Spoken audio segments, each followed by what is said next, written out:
Welcome to the Nike Hoop Summit in Portland, Oregon at the Rose Garden, home of the Trailblazers. It's the top high school seniors in the United States taking on the top players 19 and under from around the rest of the world. And we welcome you courtside. Hello, everybody. I'm Joe Davis with Fran Fraschilla, college basketball analyst that doubles as the international expert for ESPN, and Paul Biancardi is ESPN's national director of recruiting. So this is an all-star game, no doubt, but that doesn't mean there's nothing at stake for these guys. Well, you're exactly right, Joe. In fact, although this is the last time these kids will represent the U.S. in high school, keep in mind, Jerry Colangelo 8 years ago built a true national team program. Guys like Aaron Gordon, Jabari Parker, they've been with this program since they were 15. I'm not sure it's the last time those guys will wear USA across their chest. Yeah, the USA roster is laced with talent. They have 7 of the top 9 in the ESPN 100. To regain the title, though, they have to play with passion, Fran. They have to feel the pressure to win to come out on top. How about this matchup today? The top 2 recruits in this class going head-to-head as we look at our one-on-one. Well, Andrew Wiggins, the #1 player in ESPN's class of 13. He's got experience here at the Hoop Summit. Last year, he led the world to an 84-75 win with 20 points. Jabari Parker, the nation's #2 player for the USA team. His game is built on versatility and advanced skill. You know, some guys, they play the game. Jabari Parker, he tries to win the game, and that's what makes him special. He's headed to Duke. Now, Parker really shot it well in the scrimmage last night. We look now at our starting lineups. First off, for the World Squad, coached by Roy Rana, now in his 3rd season coaching this team. Dennis Schroeder has declared for the NBA draft. So is Sergei Karasev. Schroeder out of Germany, Karasev from Russia. John Charles and Jayate both out of France, rounding out the world starting lineup. And for the United States, coached by Mike Jones, his 1st season coaching this group. Casey Hill headed to Florida next season. Andrew Harrison and Julius Randle, both part of that highly touted Kentucky recruiting class. And Aaron Gordon, the highlight reel dunker, considered the top recruit out west regardless of class. He'll play at Arizona next season. 16th all-time matchup between the world and USA at the Nike Hoop Summit. U.S. is 11-4. World with a 9-point lead, or a 9-point win in last season's game. One of just 4 wins all time for the World Squad, and off we go. Keep in mind, last year the world got out to a 10-0 start, and that's not going to happen this year. That's Aaron Gordon headed to Arizona. As nice as that was, the defense is going to set the tone for the USA team. They need to guard, rebound, and run. Here's Andrew Wiggins, #1 recruit in this 2013 class, getting fouled by Andrew Harrison.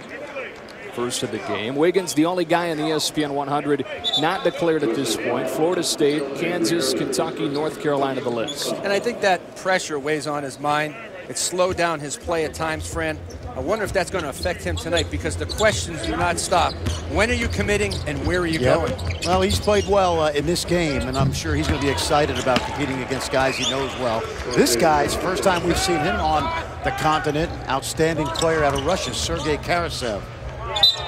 He's one of the guys, I got to think, Fran, that has boosted his stock the most this week. Well, he plays, as you see, Roy Rana, the coach at the coach of the Canadian team. Now that he's coaching at Ryerson in Toronto.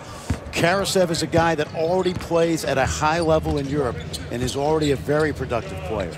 Dennis Schroeder for 3, another guy that's boosted his stock in this week of practice. He's out of Germany. He's a guy that the U.S. is going to have to contend with, Paul, that quickness and length. Some people compare him to Rajon Rondo. Here's Julius Randle, Kentucky commit. His first shot rattles out. Most physically imposing player in this class on the 2nd try gets his first bucket. And Randle, 13 in the blue, headed to Kentucky. He can be relentless on the offensive glass. Let's see if he can do that on the defensive glass, Fran. Livio John Charles flew in and got bumped on the follow attempt. Head coach for the U.S. squad is Mike Jones. He was an assistant last year. He's head coach at DeMatha in D.C. in the Washington Catholic Athletic Conference. Paul, you're quick to say the best conference in all of high school basketball, or one of them? Absolutely one of the best leagues in all of high school basketball. You're talking about Bishop O'Connell, Paul VI.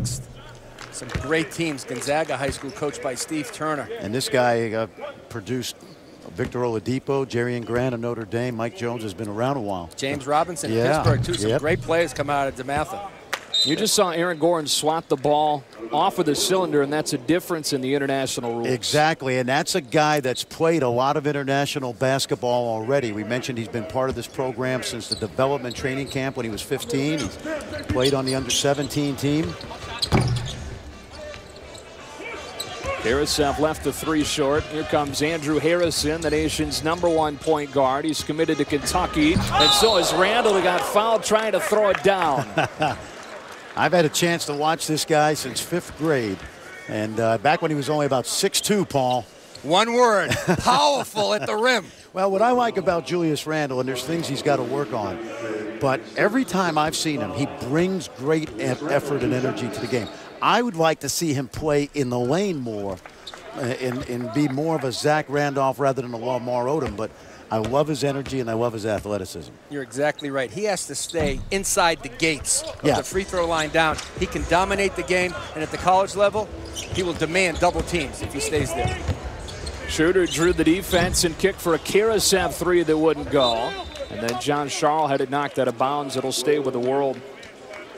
Now, Schroeder has already announced that he's declared for the NBA draft. The difference with international players is, unlike the USA guys who have until the end of this month, they have up until 10 days before the draft on the 27th of June to pull their name out.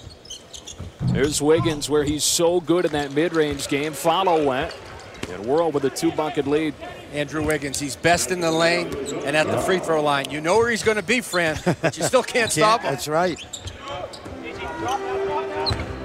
A little full court pressure right there. Back to, is that a zone?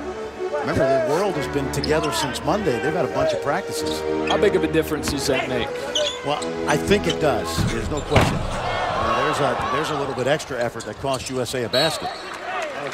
Stays on this end of the floor, and then the U.S. had some issues with kids with the bad weather midweek getting in their first practice. And 6 guys. And I felt this way, Paul, about the USA team. You've seen these guys forever. This is an all-star team, but they have to play as a team, even though they haven't had the practice time. There's no question about it. Chemistry will be as important as talent to win this one game.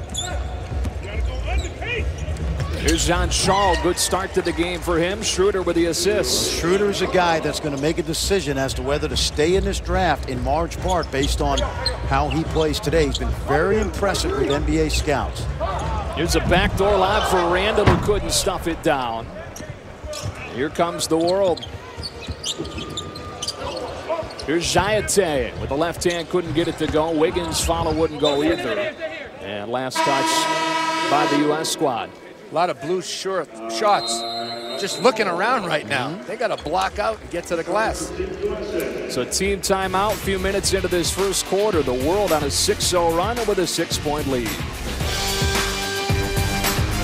Now the World squad trying to make it back-to-back wins in the Nike Hoop Summit for the first time in this event. And a good start for a couple of international players. Jean Charles off with a feed from Dennis Schroeder, who's been very impressive, not just in the first 2 minutes of this game, but really all week long. Yes, he has. And I think for Team USA, their goal is going to be to try to keep Schroeder out of the paint. He's a 19-year-old, plays at a good level in the German league. Much improved. We saw him improve his shot over the course of this week, and NBA teams are taking a hard look at him as sort of a mid-first round pick. It's key for him. Can he duplicate what he did in practice this week? He has the stage with all the NBA scouts here, and they like him. Yep. Here's Jayate with the defense from Gordon. It's over to USA. Well, there are some rules differences, especially for the U.S. kids who are used to playing obviously in the United States at the high school level, but 4 10-minute quarters. The three-point line, one of the biggest and most important differences in this game. 2 feet deeper than high school, 1.5 feet deeper than the college arc. It's going to be interesting, too, because the USA, I think Paul would agree, that they don't have a lot of outside shooting on this roster. It's Aaron Harrison and Jabari Parker, the best three-point shooters on this team. Livio Jean Charles now with 6 to lead the way for the World. Sorry, Joe, that's the weakness of this team when you look at the roster. Yep. Here's Jabari Parker, the #1 prospect on this U.S. squad. He's 0 of 2 from the field. Out of Chicago, headed to Duke next season.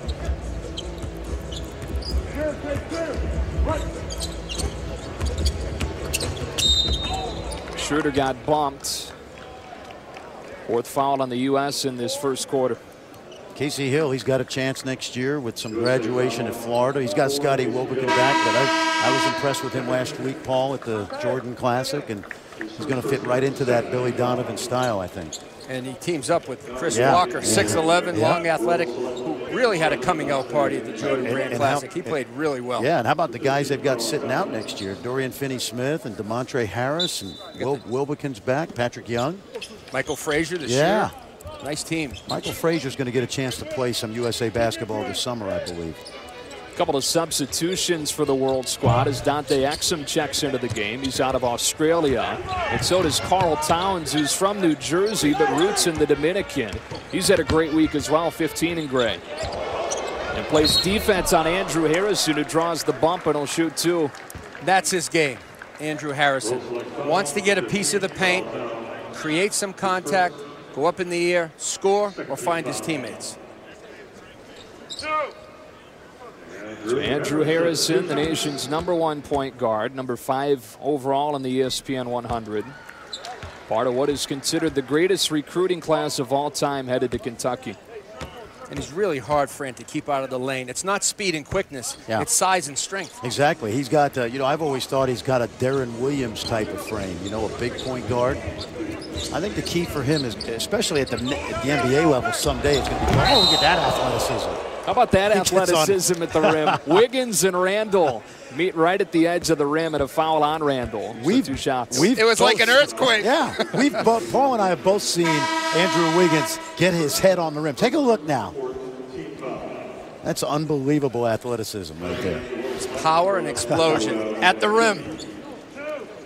All right, so again, Florida State, Kansas, Kentucky, North Carolina, the list of schools for the only undecided player in the ESPN 100.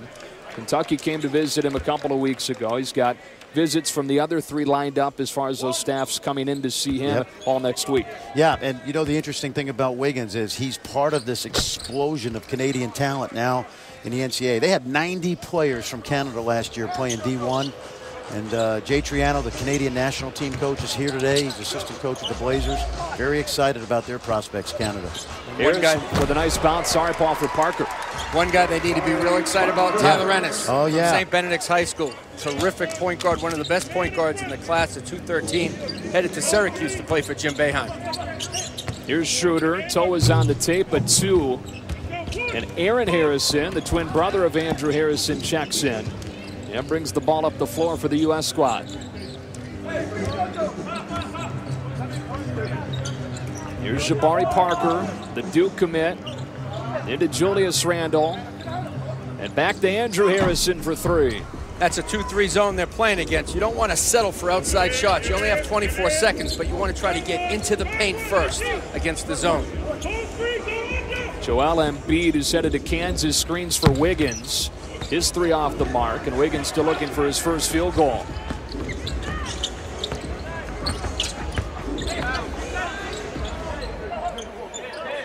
Parker. Again, attack it inside out, move the ball around. The zone can make you sleep on offense. Joel Embiid committed to Kansas. Really interesting story. A guy that has only played organized basketball for about 1.5 years now. He's out of Cameroon. It has wowed the scouts all week long. Here's Aaron Gordon. Randall athletic to get a finger on it. Gets his second bucket. The scouts are drooling over Joel Embiid. They see the potential. 7 feet tall. Can score with either hand inside. Headed to play for Bill Self at Kansas. Setting the high ball screen right now. 11 in gray for the world squad as Schroeder knocks down the mid-range jumper. Dennis Schroeder, just smooth and confident, utilizing ball screens, fast, quick in transition, and he loves to play defense. Number 4 in the gray. The 24-second shot clock winds inside at 10. Andrew Harrison on the drive with the left hand. That's impressive. He's going by an excellent defender.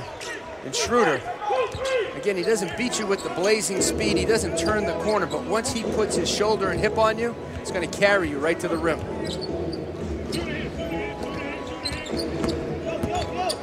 Schroeder kicks, Wiggins a three, and his first field goal of the game puts the world in front by 4. Not known as a three-point shooter, Andrew Wiggins, but certainly capable of making three-point shots. He just hasn't worked on it enough because he gets to the rim so easy at the high school level. What's that do for him if he adds that to his game?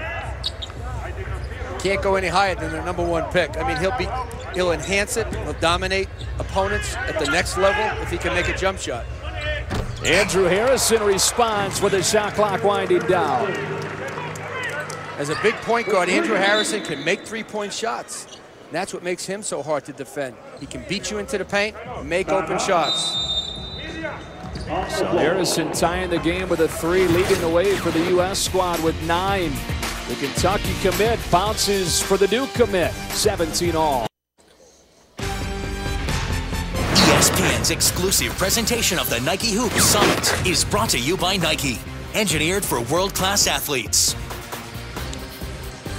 Back in Portland, and a good one going early, tied at 17. Fran Fraschilla now stands by with the #1 player in the class of 2013. It's Andrew Wiggins. Thanks, Joe. Andrew, you played last year in this game. 20 points, you helped the world to a win. What do you like about this game?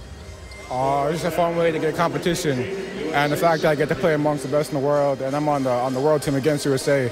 Everyone knows USA is a powerhouse basketball country, so it's good going against them. You're part of a Canadian explosion now with all these good young players playing in the NCAA. What's that mean to you to represent your country, and how good can you guys be in the future? It means a lot to me to represent my country because I've always been through, and also just I don't know. You looking forward to playing for Coach Triano? Oh yeah, if I play senior team, then yeah. Well, congratulations so far in your career, and we'll see you later. All right, Fran, the #1 player in the class of 2013. He's got that list down to 4 schools. You got it memorized by now. Florida State, Kansas, UK, and UNC. Into the game for the first time now is Nikola Ivanovic. And Dante Exum gets to the rim. He's out of Australia, high school junior that plans on playing basketball in the United States and has his list out at Georgetown, Indiana, LSU, SMU, and Vanderbilt. And here is Exum. Great first step into the lane, and the defense couldn't keep up. Exum really loves to get to the rim. When he catches it, the first thing he wants to do, 7 in the gray, is bounce it on the floor, get into the lane, and rise up and finish. You know what a lot of people don't realize about him, because he's going to be graduating from high school in November. Of course, down under, everything's kind of flipped around. Talked to him before the game. He's thinking that wherever he goes to school, he'll not join that program until next summer, where he could actually enroll in school in December or January and start practicing. But he said he wants to stay home, work on his game before he heads to college, and he's got some great choices. Out of the same institution that produced Luke Longley, Andrew Bogut, Patty Mills, Matthew Dellavedova, you name them, they played at the Australian Institute of Sport. And his dad, Cecil, yeah, played at UNC. So there's some bloodlines there. Well, he plays like a, you know, we're talking to Rich Schubert of Nike, who's put this team together, and he plays like a kind of the gait of a young Michael Jordan. High praise. High praise. It's not to say that he's going to be a Jordan, but you know, when you remember Michael in high school and then his first couple of years at Carolina, it's kind of almost ironic that his dad Cecil was on that national championship team in 1982. A couple of subs in for the U.S. squad, including this guy, Rondae Hollis-Jefferson, one of 2 McDonald's All-Americans going to Arizona next year. And with the shot clock winding down, it's Portis off the mark with his first shot. But Hollis-Jefferson there for the follow out of Chester, PA, dominant high school program. Yeah, he's one of my favorite players heading to college next year because he's so versatile, Paul. I think he's going to be a great college defender. Look at him right there. Although he's guarding Karasev. Shows off and he got beat off the bounce. He did. Now, that speaks more to how good Karasev is because, as we mentioned, he plays at a very high level in Europe. Karasev is very crafty. You know, he's deceptively quick. He can get to the rim on 1 or 2 dribbles. Very efficient player. Fran, you mentioned the high level that he plays at in Europe. Break it down for the folks maybe not familiar with the difference. Where is his level compared to, say, NCAA well, basketball? It's a great question. I always talk about it's like Major League Baseball is the NBA, and if you play at the top levels in Europe, that's like AAA. Quite frankly, Division I is AA. And he's playing against men. He's playing against guys that have played college basketball, NBA guys. So at 19, he's already very seasoned for his age, and hence the impressive week he's had so far. Back-to-back buckets for Hollis Jefferson, cutting it down to 2. And here's Carl Towns. He's headed to Kentucky as well, the number 5 junior in the ESPN 60. Now talk about drooling over prospects. Carl Towns headed to Kentucky, the NBA scouts. They just can't believe his skill level at his size. And at a size 20 feet as well. I know. I mean, he shoots threes, he can finish inside, runs the floor well, mobile. In fact, he worked with Del Harris a lot when he was with the Dominican national team, and Del Harris told him, if you leave the paint in this game, I'm going to come up there and knock you out. Del Harris worked with him on the post game for 3 months, and it's really made a big difference. It's a 7-footer that developed his perimeter game before he did his post game, but he's got them both now. Through with a quarter here in Portland, and the World Squad with a 2-point lead. Some of the best talent in the country against some of the best talent from around the globe as we go to the second.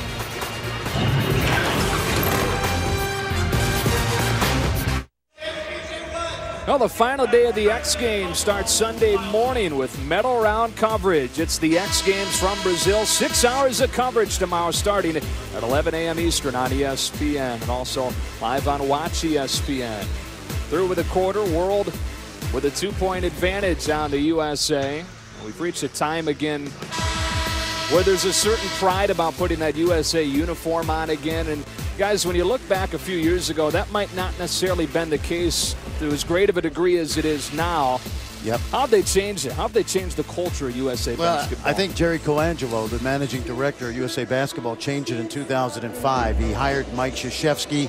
They've started programs right down to the 15, 16-year-old level. A lot of these young men, as I mentioned earlier, this is not the first time they're representing the United States. And you name it, they've tried to make sure that every young guy from high school to college and now at the senior level, Paul, the NBA level, the Olympic level, that there is that pride in wearing this uniform. And I think it's very healthy. They're number 1 in FIBA right now among all the countries in the world. And quite frankly, we have the most talent.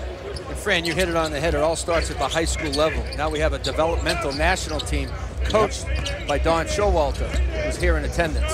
And he gets those guys at 16 and 17 and the ability to coach them, tryouts.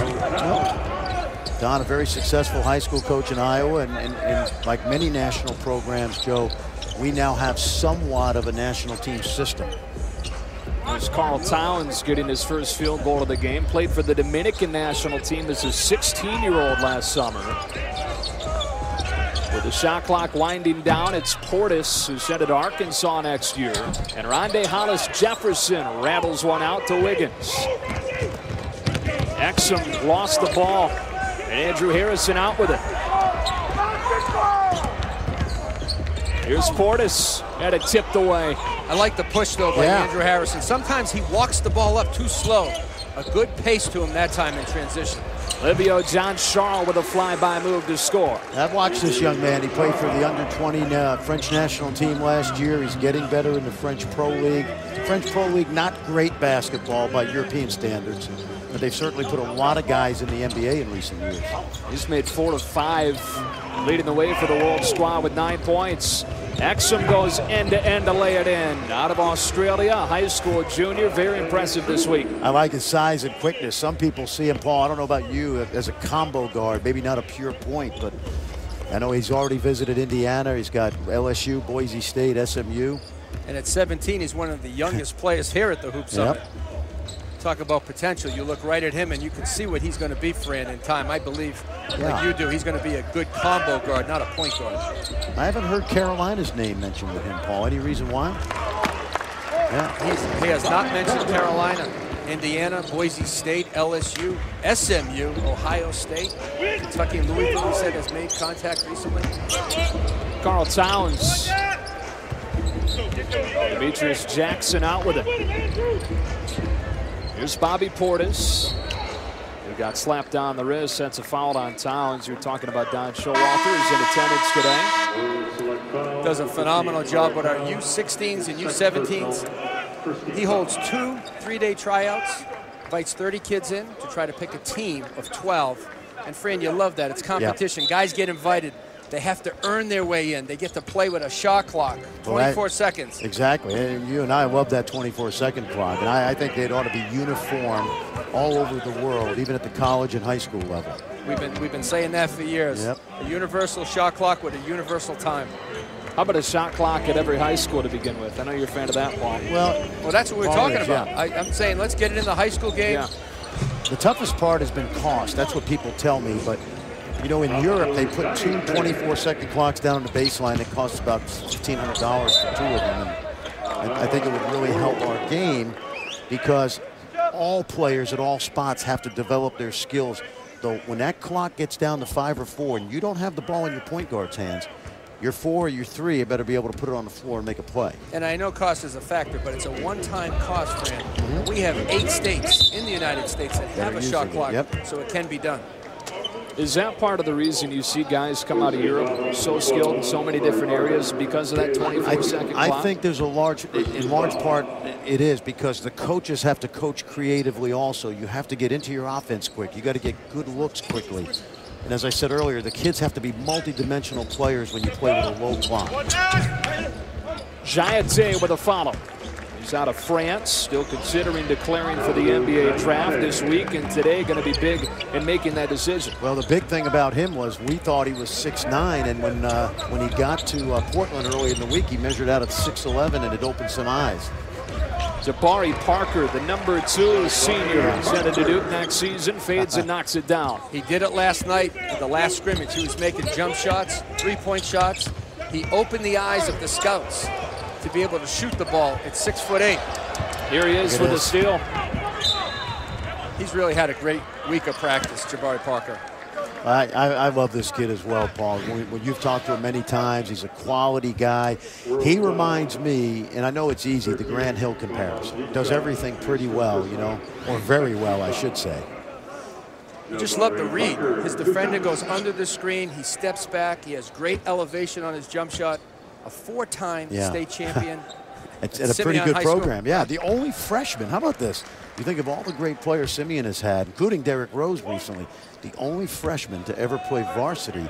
At the time he arrived and Coach Smith put him on the varsity, knew he had someone special. And he owns 2 gold medals for USA basketball with Don Showalter, under 16 and under 17. I have a feeling he's going to wear that uniform again. And again and again. Yeah, in the future. And maybe if he's fortunate enough in 2020. Andrew Harrison off to Parker, right into a tough spot. And John Charles came over for the rejection. Dennis Schroeder so quick down the center of the lane to scoop it in. Little Rondo right there. It's funny because he came back to his right hand. If there's one chink in his armor, to me it's he doesn't have a left hand yet. But when you're that quick, sometimes you don't need a left hand. Andrew Harrison right back at him. Will go to the line for 2 shots. 5th team foul on the world in this half. Livio John Charles called for the personal. That's his first. I like the way, as Paul's seen many times, I like the way Andrew Harrison is attacking the lane today. That size and strength. He's got 9 to lead the U.S. A lot of guys get into the lane. They're afraid of contact. Andrew Harrison seeks it out. He welcomes it. And then he knows how to keep you right on his hip as he's attempting the shot. Terrific at creating fouls. Well, you know, he's lucky because he gets to work out with NBA guys in Houston with John Lucas, who to me is one of the gurus of teaching the game right now. The former #1 pick, played at Maryland, played in the NBA, and he's been a mentor of the Harrison brothers the last few years. John Charles leading all scorers with 11. Livio John Charles, 6'9" forward out of France. Plays at the same professional team that's owned by Tony Parker, who's an alum of this event. Back in 2000, Gordon gets fouled. He'll shoot 2. Aaron Gordon, whose brother Drew played in this game back in 2008. Talked to Aaron before the game. Drew was with the Dallas Mavericks this year after finishing a terrific couple of years in New Mexico, Joe. Started his year in Serbia, and now playing in the Italian Pro A, the top division in Italy. And Aaron said he likes Italy a lot better than he did Belgrade. Food's a little better. Yeah. Aaron, the first two-time Mr. Basketball in California since Tyson Chandler won in 2000. And then you go back to Jason Kidd, was a two-time winner in the early 90s. Very good company. Here's Tomas Dimša out of Lithuania with a foul on the floor. Dimša kind of an under-the-radar guy with as many talented players as there are in the world. But draws the contact here. Jabari Parker got blocked by Livio John-Charles. Then Dennis Schroeder down the lane to scoop it in. And the World with a 7-point lead. Well, the World has commanded things here in Portland right now with a 7-point lead. Midway through the second quarter. Well, Major League Baseball coverage continues on ESPN. Sunday at 8 o'clock, Carlos Beltran leads the Cardinals in to face the Phillies. Then at 7 on Monday, it's on to the AL East. Robinson Cano and the Yankees try to solve Matt Moore of the Tampa Bay Rays, who's been so good to begin 3-0 through his first 3 starts. Both those games are also live on Watch ESPN. Back inside the Rose Garden. The World trying to make it back-to-back wins over the U.S. They've never done that. Right now shooting 51% from the field, holding the U.S. to a 1 of 6 from outside. 1 of 6 from 3, which is what we talked about. That longer, almost 2.5 feet longer three-point line than the high school line that these young guys are used to. So they have not adjusted yet, but it's not their strength. Their strength is athleticism, and Mike Jones right there counseling Julius Randle, who I think is going to be an outstanding player for John Calipari. What's his role on that loaded recruiting class and that what's going to be a loaded roster next year? Again, he's versatile, but I think his strength is playing around the basket. And, you know, they're only going to have him for 1 year, and the key is to get him ready to win a lot of games at Kentucky, but he's going to be an NBA power forward. He is a very strong and athletic player with I like he plays with intensity. Oh, nice clear out. Ooh, Exum tried to stump it down. It rattled out, but Exum showing great speed in the first quarter and a half of this game. Here is the aforementioned Julius Randle working inside against Embiid, who's headed to Kansas next year. Got his hand on the shot. Now Wiggins with that patented spin move. He tipped his own miss to score. Terrific. Strong going to the rim, and you see how quick, the quick second jump. He's got as quick a second jump as you'll see. Maybe the best since Dominique Wilkins. I know our friend Paul likes to say so. Yeah, he likes to say that, you know. I remember with David Thompson, who had that 48-inch vertical leap, and I'm not sure Wiggins has got 48, but he's certainly over 40. Look at that quickness by Schroeder.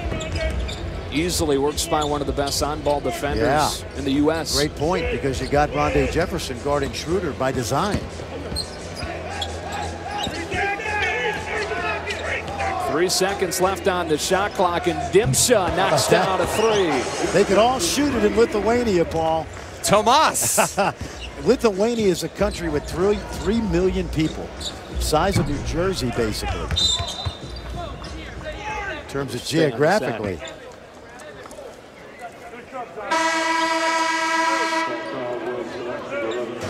We're just talking about Andrew Wiggins. We've broken down the class, or the potential landing spots for him with Kentucky, Kansas, North Carolina, Florida State. Of course, there's the connection with his parents. Both went to Florida State. Kentucky and Kansas and North Carolina, all storied programs where he'd have a chance to win right away. And really, at this point, it doesn't appear there's any true front runners. He doesn't let on much. Doesn't let on at all. No. But he's going to elevate wherever he goes. If it's Florida State, they get right back into the national scene. If it's Kansas, North Carolina, Kentucky, that gives them a chance, Fran, for a Final Four, because all those teams have great returning pieces. Kentucky has the #1 class in the nation. He can be a difference maker in college. Yeah, I agree, and I don't have any problem with him waiting, because he's trying to figure out and sort out who he's going to play with and who's leaving for the NBA and who's not. And if you're the best player in the country, those 4 schools are waiting until September for you. And he's not waiting to see who's there because he's afraid he's not going to play. No. He wants to play with good players because he wants a chance to win a championship. Joel Embiid with an athletic play to get a shot off. couple of free throws coming up for the Kansas commit. There's 8 commits for Kentucky, making it the top recruiting class of all time, and quietly Memphis with the #2 recruiting class. Isn't that great? Josh Pastor's done another great job. Austin Nichols, who I know Tennessee, North Carolina, a lot of people liked him. Saw him at, coached him last summer at the LeBron James Skills Academy. What'd you like about him? I like his versatility, his inside-out ability. He's got a lot of bounce to his game, and you know, I got to go back in time and mention Bobby Jones, you know, who played at North Carolina. Philadelphia 76ers. Yeah. Now, that's old school, but I really liked his attitude and the fact that he competed. We saw Noah Vonleh on that list, headed to Indiana. You know, Cody Zeller leaving, Noah Vonleh coming in. Good timing for the Hoosiers. One of the top 10 classes in the country for Indiana, reloading. Top class in the Big Ten. Well, the first round of the NBA playoffs continues Sunday as Dwight Howard leads the Lakers on the road against Tony Parker and the Spurs. LA against San Antonio, with coverage tipping off with Kia NBA Countdown at 3 Sunday on ABC. You got Tony Parker, obviously an alum of the Nike Hoop Summit. 4 total alums in that game, 3 of them in the Lakers. Parker being the lone Nike Hoop Summit alum for San Antonio. That's Sunday, 3:30 on ESPN.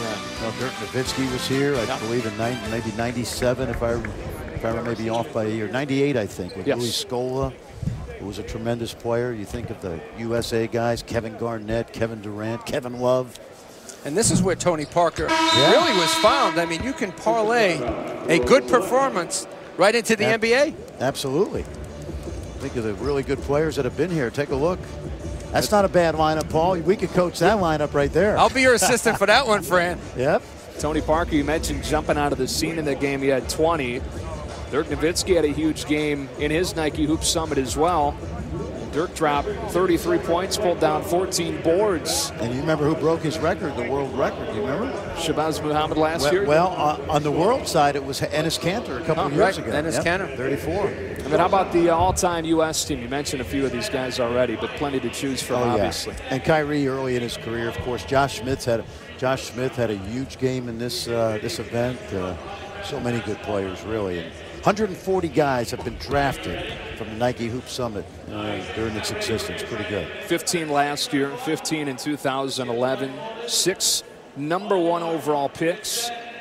And again, prior to this year, just 15 all-time Nike Hoop Summits, and 6 of those classes have produced a #1 pick. It's really interesting. We remembered the great Dave Gavitt, Paul, from our Big East days. And Dave Gavitt and Billy Packer, along with some input from Nike, started this event in 1995 as part of the Hall of Fame induction ceremony. It's moved around a few times, but Portland is ideal. They supported it well.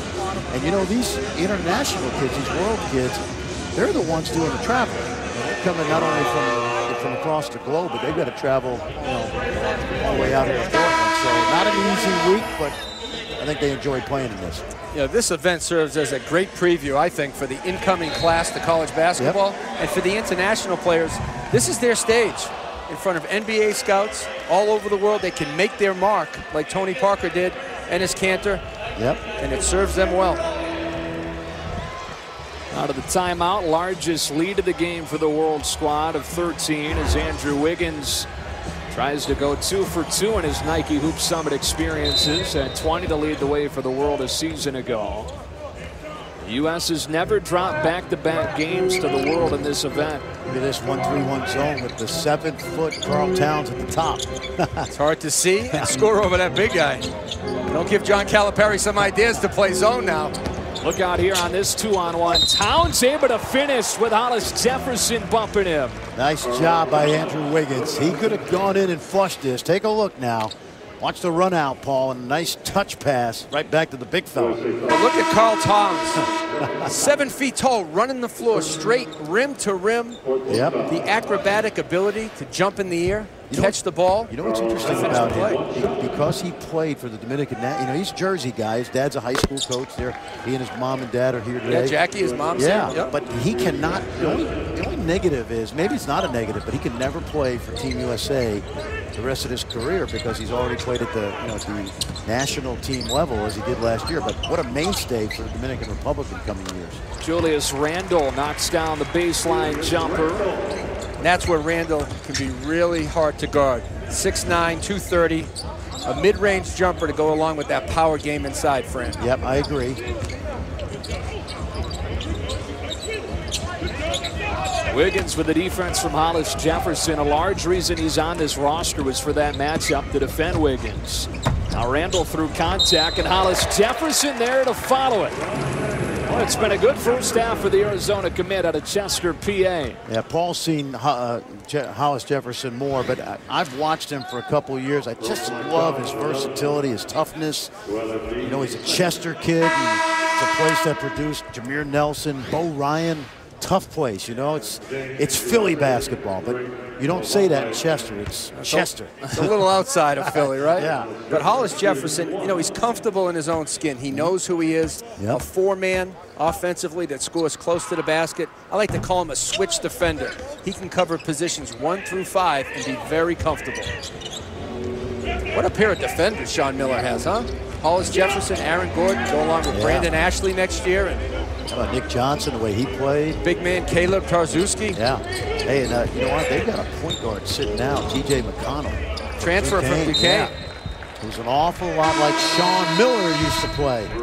First time Arizona's ever had back-to-back years with 2 McDonald's All-Americans in the class. Nick Batum, Blazers.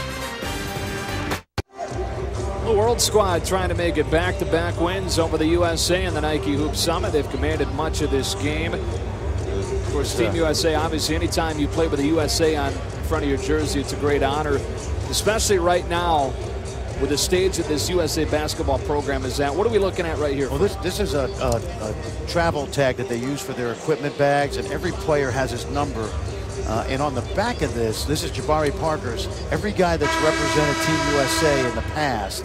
You see the number 12, Chris Bosh, Eric Gordon, Ray Allen, all the way back to the great Wayman Tisdale. And so what they've tried to do here in recent years is develop that pride in representing the country. And as we talked about, Paul, USA is dominating at the youth level, 16, 17, 18, gold medal last couple of times through, world championships in 210. So there is that pride that's come back, but they have to work at it. You have to teach these guys what it means to be part of a national team. This game is so special. You know, you think about the McDonald's All-American game, 25 players. Okay, the Jordan Brand Classic, 22. For this one, it's 10, and you have to make your mark on this team. Everything is important that you do when you play for USA basketball. Sergei Karasev off of the inbounds play. It was contested by Casey Hill, who's one of the fastest players in the country with the ball in his hands. And he feeds Gordon, who scoops it in. That's what USA needs, is some easy baskets. He's the best. Yeah, that's a great point. On this team, in terms of pushing the ball with speed, he's a creator, Casey Hill. Pretty good finisher, too, in Aaron Gordon, right? Got the creator to the finisher. Dennis Schroeder with a mismatch, took advantage but couldn't finish, and then somehow is punched up and in. Carl Towns Jr. raised his hand quickly. He's a smart guy. You want to make sure that the scorer knows that. Look at that block. Hill got into the crowd, and Towns got called for the foul. Paul's watched Casey Hill in that blinding speed many times, and I just love Aaron Gordon. I know he's been compared to, you know, a little smaller version of Blake Griffin, but young man, as you mentioned, is going to be a factor next year down in the desert. Foul actually went on Schroeder, his second. And Casey Hill at the stripe. Florida commit. Number 9 overall player in the country is the number 2 point guard. And 3 of the top 4 point guards are on this U.S. roster. When you're talking about straight line, end-to-end speed, Casey Hill has it. The ability to draw 2 defenders, find the open man. Fran, it's priceless as a head coach, because you can teach guys how to pass, but you can't teach guys how to make a pass. Oh, I agree. I'll tell you the guy I love on that list is Nigel Williams-Goss. What a playmaker and leader he's going to be. A big-time winner going to Washington for Lorenzo Romar. Remember, he almost ended up with Tommy Amaker at Harvard. Here's Hill in transition again. And Hill has added that to his game, that floater. He just didn't make it, but he's been making it all week in practice. Towns just threw a bullet into the first That was a ball. fastball, folks. That's 7 feet tall.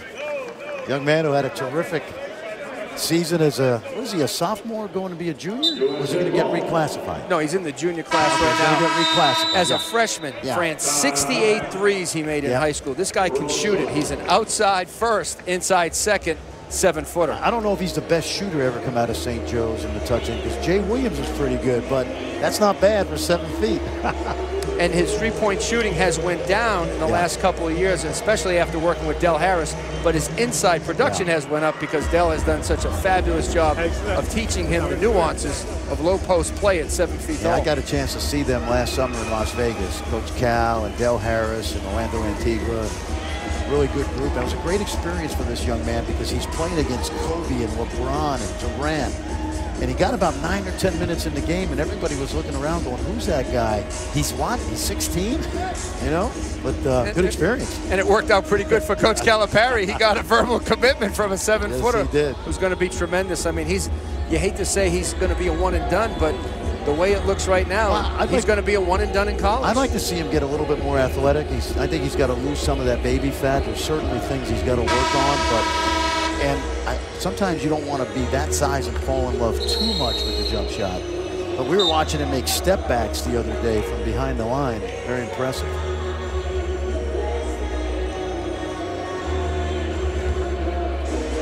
You know, it's interesting. These guys are all terrific in their age group. And we do overhype them in terms of talking about the NBA level. But you look at last year's first round, there's only 5 or 6 rookies that are really making an impact. So while we like these guys for their potential, not every guy out here is going to end up an NBA star or even in the NBA. But they're off to a good start at this level. Final minute of this first half. The world is controlled most of the way, leading by as many as 13. Jabari Parker with a long 2. Love the flare screen by Aaron Gordon. That was Mike Jones from the bench. Great set play against the zone to get a good shot off. They practice this press. Look at this. That's Karasev's look. Shot clock turned off. It's a big basket. Hill off to Parker. One possession after the jump shot shows the explosion. Tell you what, guys, great comeback here at the end of the first half by Team USA. And then Wiggins got fouled shooting the 3 at the horn. That finish by Jabari Parker. You know, he doesn't look athletic, but deceptively he is athletic, Fran. Yeah. You can see the quick bounce up to the rim. The strong finish by Jabari Parker. Again, Casey Hill surveying the floor, reading the defense. Parker, one step, no dribble, easy flush. Tell you what, that was an inopportune foul right there by Team USA, who had been down double digits and fought back to within 6, and now Andrew Wiggins going to get a chance to make 3. Foul went on Aaron Gordon. That's Gordon's 3rd foul.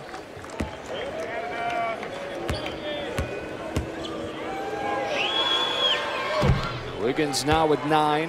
Had 20 a season ago to lead the world squad in a 9-point win over the U.S. Big baskets right there. That gives him a little more momentum going back into the locker room. And it puts Wiggins into double figures. So a 9-point lead for the world squad as we go to halftime at the 16th Nike Hoop Summit. We'll be back here to Portland on the other side of this break.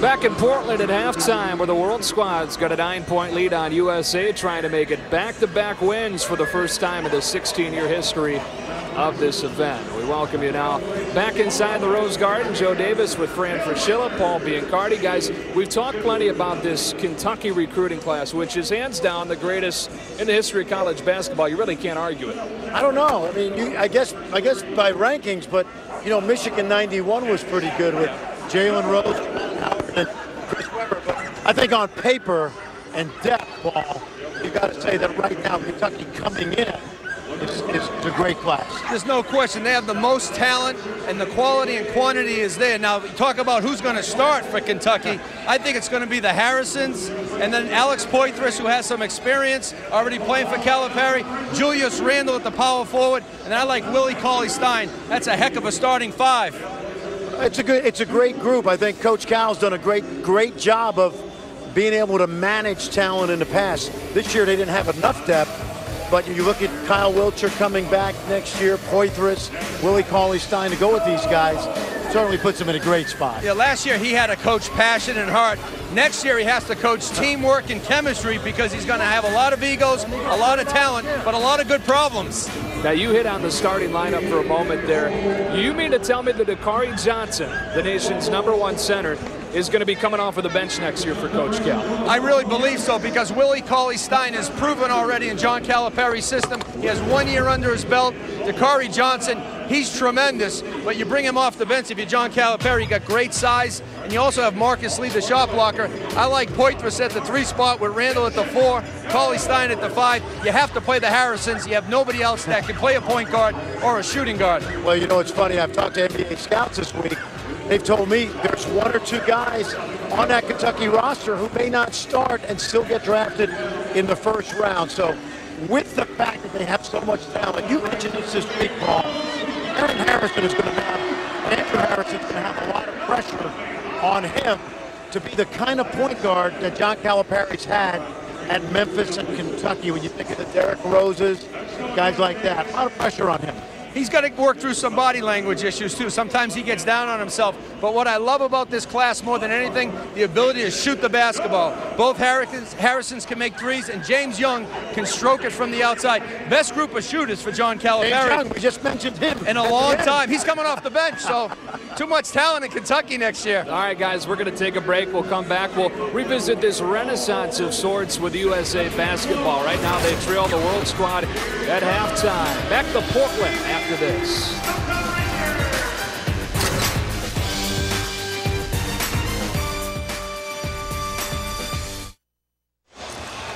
The World Squad led by as many as 13 during the first half of this Nike Hoop Summit. And they lead as we start the second half of action, 52-43, back inside the Rose Garden in Portland, Oregon.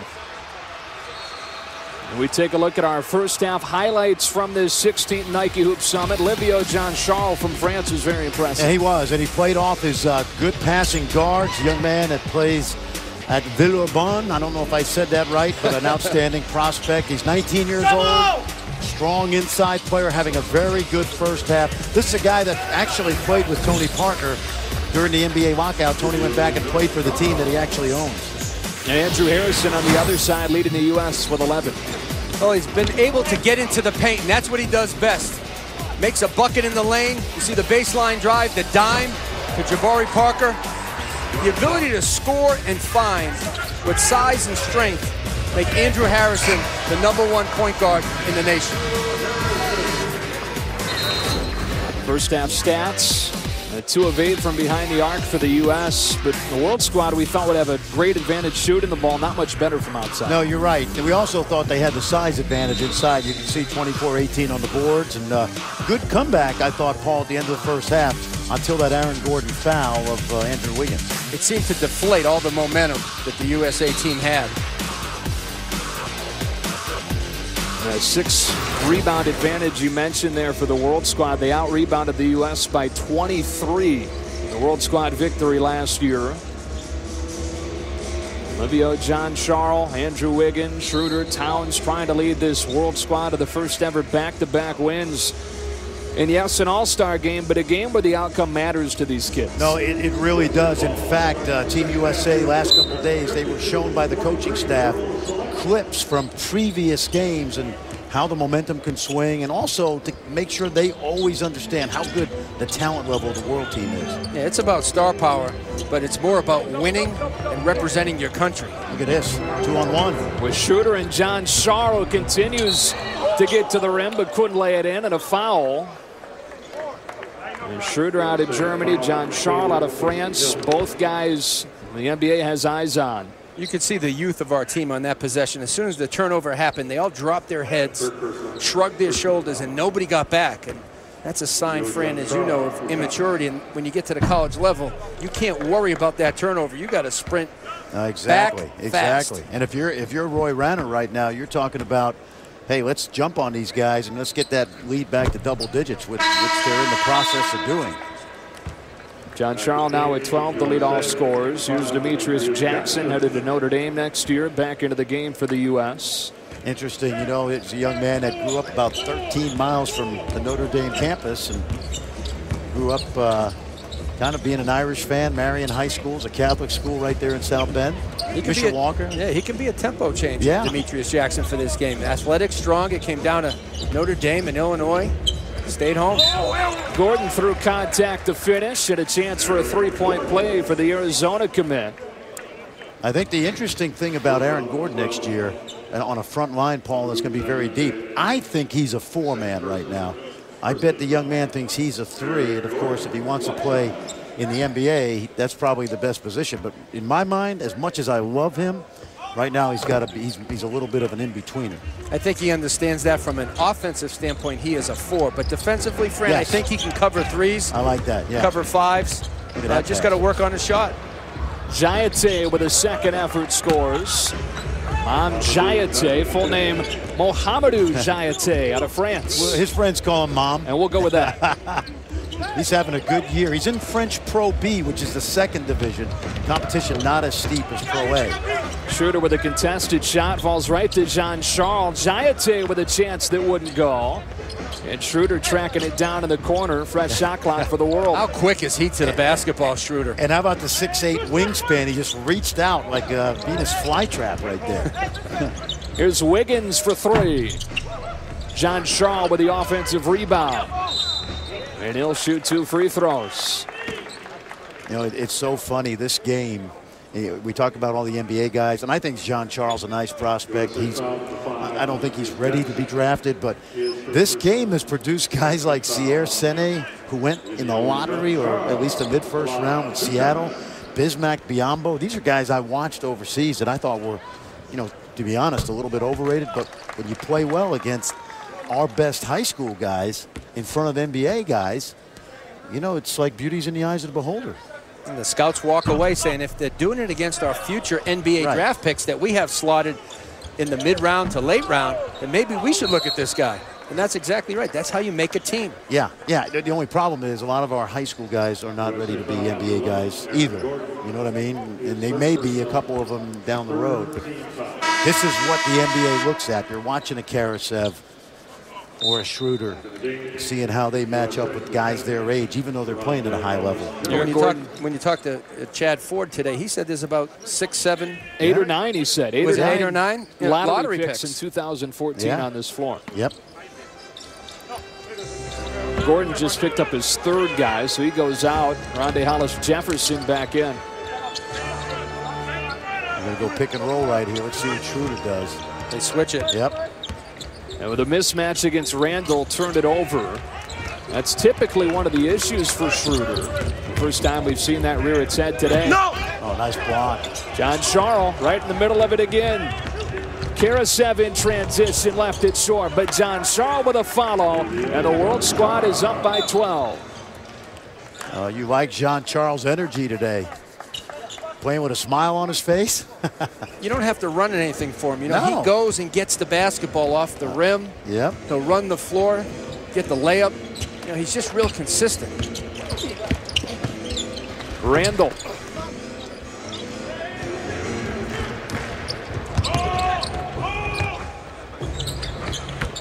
Jean-Charles working against Hollis-Jefferson. And now Sergei Karasev. Bounced through his legs. Some fancy passing, and then 3 seconds is called. And first practice for this World squad earlier this week, Roy Rana ran a drill where they weren't allowed to dribble. And it was all passes up and down the floor. You see the ball movement right here. Unfortunately, the 3 other teammates thought the shot was going to go up, so it's an easy 3-second call. It was give, go, and give and go. Nobody went. Andrew Harrison led the U.S. squad with 11 during that first half. It's first side offense, France. You come down the floor, you jack it up early in the shot clock. That's not how you get back into a game. Now the final day of the X Games starts Sunday morning with medal round coverage of women's skateboard street, the Ford Rallycross, men's skateboard park, and the Moto X Freestyle. X Games from Brazil, 6 hours of coverage Sunday starting at 11 a.m. Eastern. Nearly a turnover off of the inbounds play. Now numbers for the U.S. and Rondae Hollis-Jefferson with a reverse that wouldn't go. Randall there to tip it in. Julius Randle, 4 offensive rebounds already. Again, he can dominate that area of the glass. You know, Fran, he's an east and west rebounder. He doesn't have to go straight up and down. He can go outside of his area to get the ball. I'd actually like to see him start to dominate this game with them being down 12.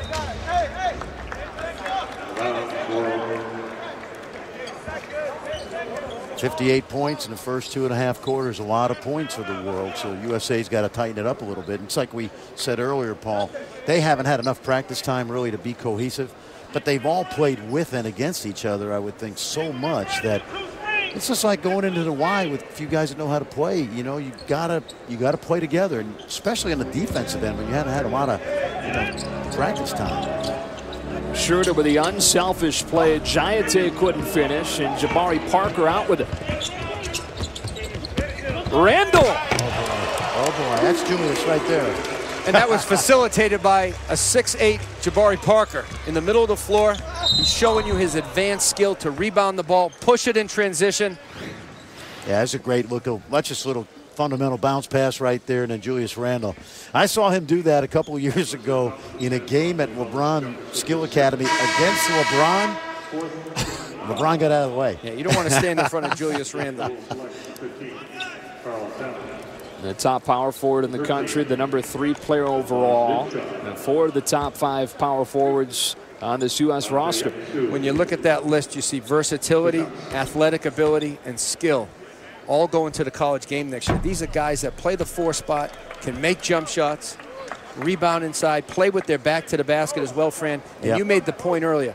Don't try to be something you're not. Don't stand out and dance with the ball on the 3-point line. Do your damage in the paint. Yeah, play to your strengths. That's what your college coaches are going to want to see.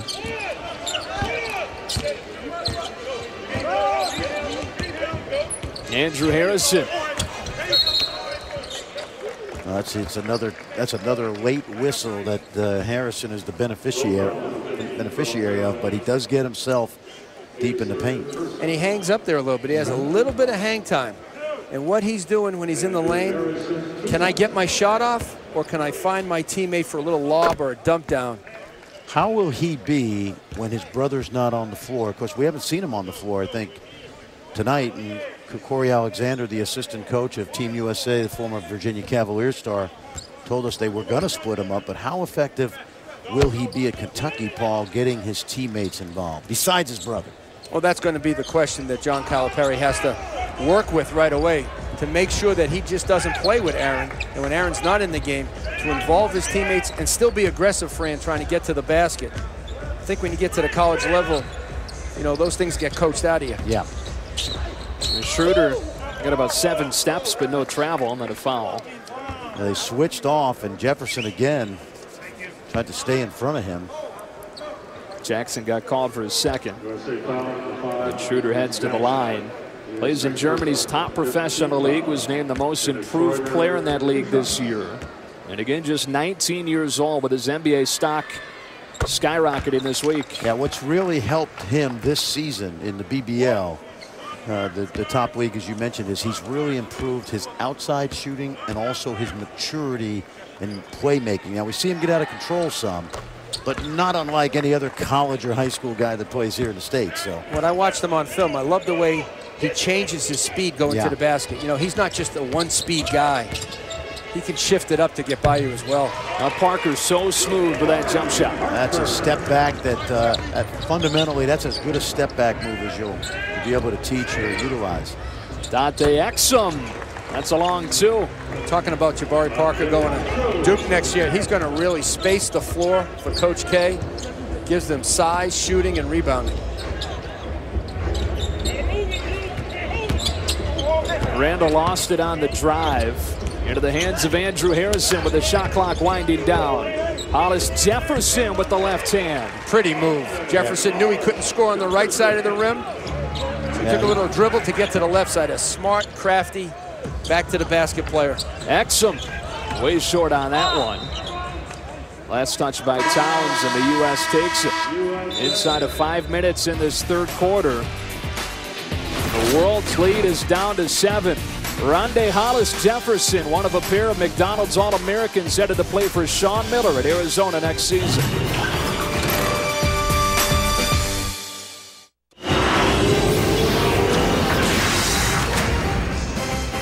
Back on the Nike Hoops Summit here in Portland, Oregon. The U.S. has cut the world's lead down to 7 midway through this third quarter. And our Fran Fraschilla now stands by with Aaron Gordon.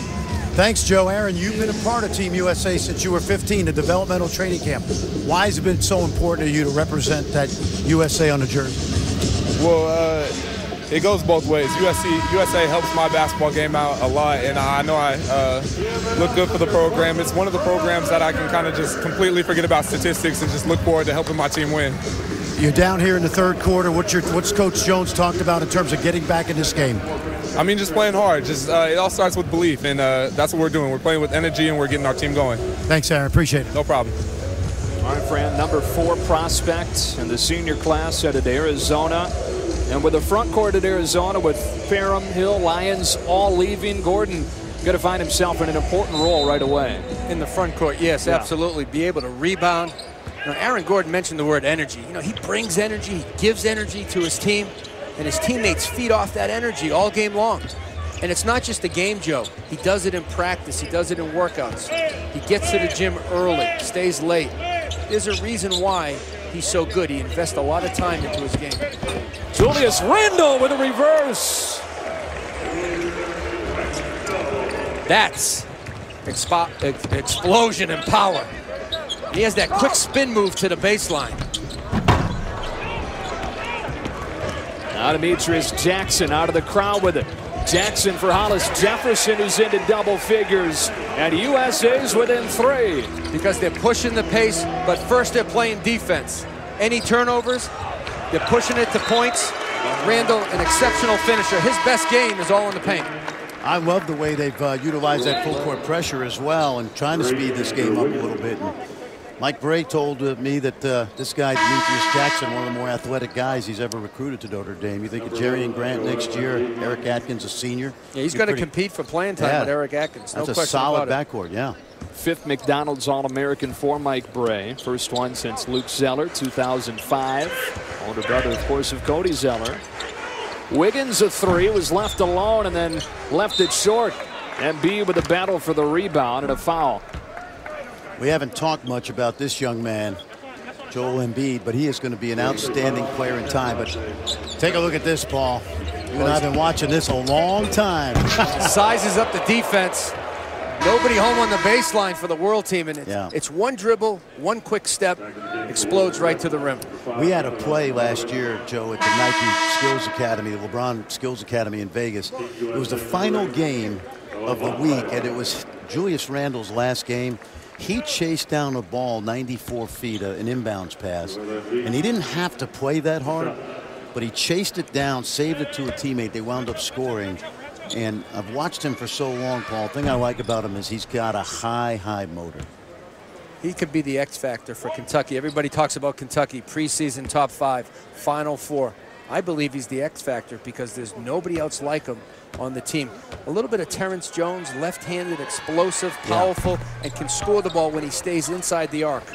And you forget that he had a foot injury not too long ago. He missed 3 months of his high school season. And came back and was co-MVP of the Jordan Brand Classic a couple weeks ago with 19 points and 7 rebounds and another loud performance on another big stage.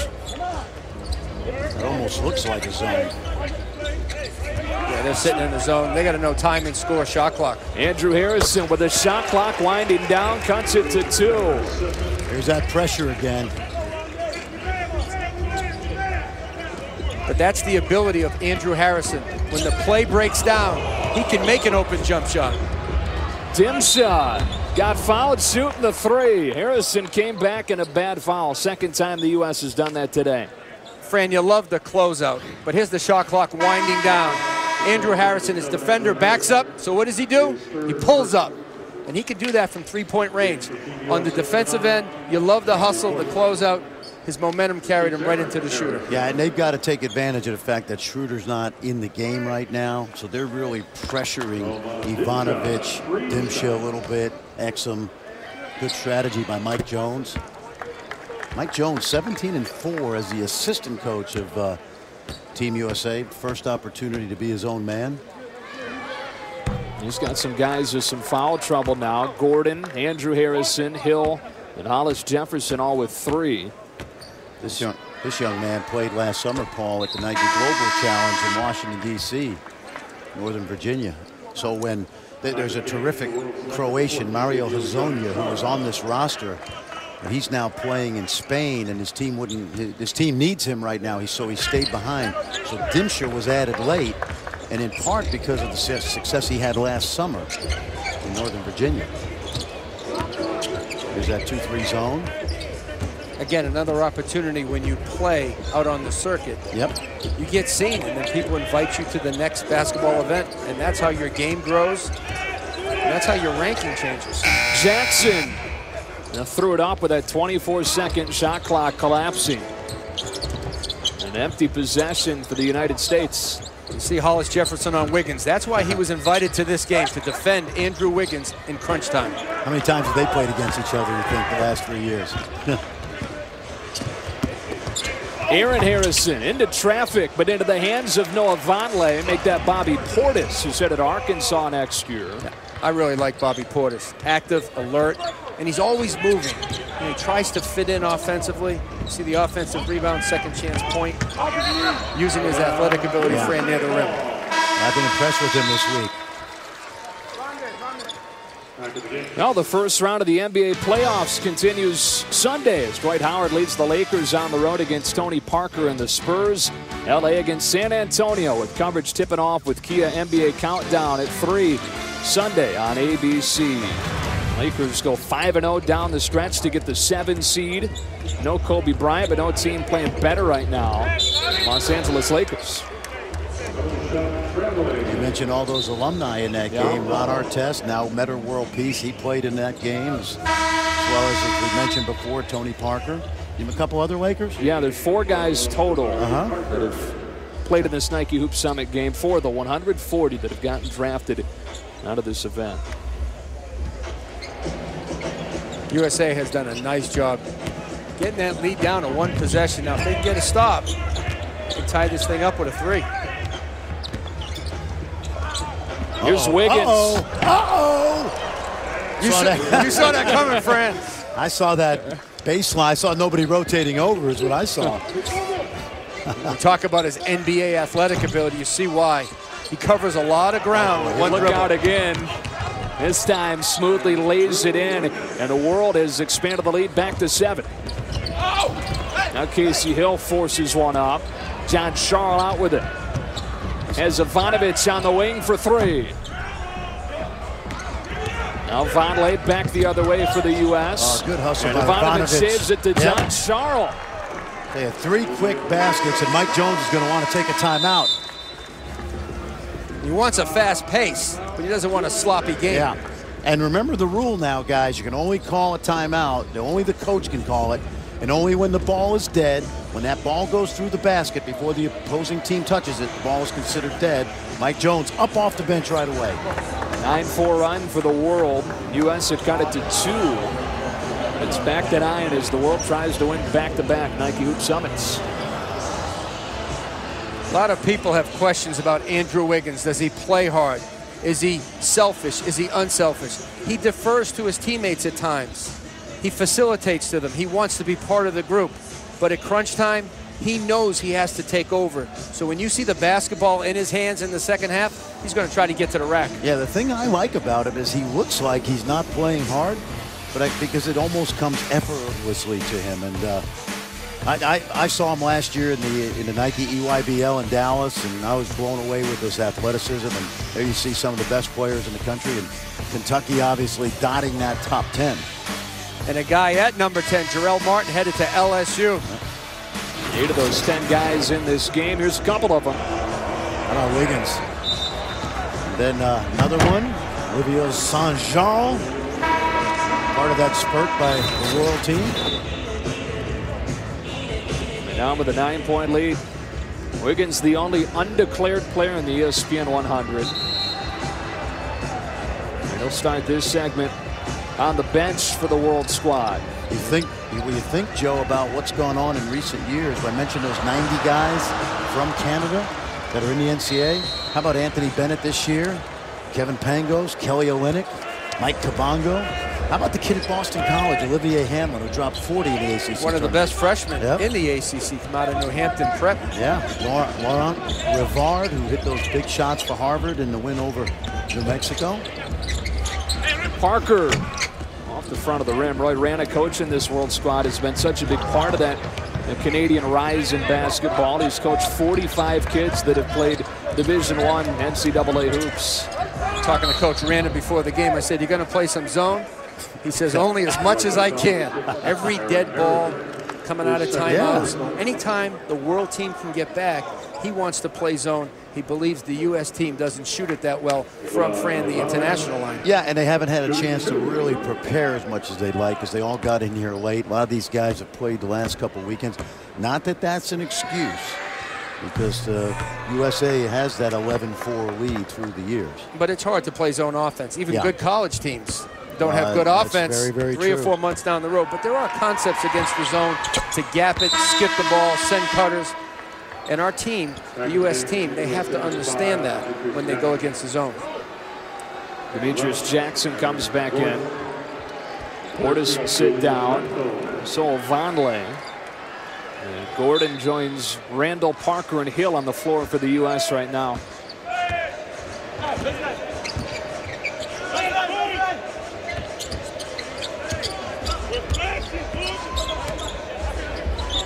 Here's Randall. They just load to the ball, Fran. Yeah, they did. Randall gets it. Everybody's gone that side of the floor. They don't want him getting rim. I don't think Julius Randle knew they were in his zone, but it really didn't matter. Shot clock turned off. U.S. has battled back into this one. The world led by as many as 13. Dante Exum out of Australia. Using an Embiid screen to the baseline. He made a similar move yesterday in this scrimmage. Went right to the rim. I love his first quick explosiveness. He's going to get a lot stronger, too. Recognize the clock here. 3.2 seconds. That's to what go they into had. the quarter. Well, they had a play they ran, and this right now is just get it to Sanchal. He's been their best player in this game, but unable to score. And this third quarter comes to a close with the world in front by 8. The USA with a comeback with a series of dunks. First, it's Julius Randle on the baseline. Then you see Wiggins in transition. Put your hands up, it's all right. Sing it until the sunrise. And if you can't sleep, do it all night.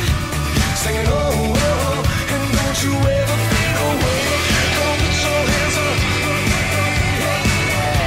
Don't put your hands up until the sunrise. Excellent work by our production team here in Portland, Oregon, as we move to the fourth quarter with the 16th Nike Hoop Summit. The world has been in charge most of the way. 8-point lead as we start the fourth. And you see Dennis Schroeder back now for the world, who's given Team USA's guard some problems today. So Roy Rana's team weathered the storm at the end of the third quarter with him on the bench. Interesting matchup. He has Demetrius Jackson on him. He's going to Notre Dame, a very athletic, strong guard. So two strong athletic guards going head-to-head. Karasev fading away and hitting a three. A lot of people think he's going to be a first rounder. You see part of the reason why. He's the only guy in this game that has been in the London Olympics. He was with the Russian team, coached by David Blatt, former Princeton point guard out of Boston. Coming in. This. He was too open. Yeah. Coming into this week, NBA scouts were thinking late first round. Fran, did he play himself into the mid-teens this week in practice? I think he's a guy that would go 17 to 30, really. So he's having a very good start to his career in Russia. Early on in this fourth quarter, the world with an 11-point lead over the U.S. Andrew Harrison leading the way with 15. Julius Randle in double figures as well. John Charles out of France with 17 to lead all scorers in this game.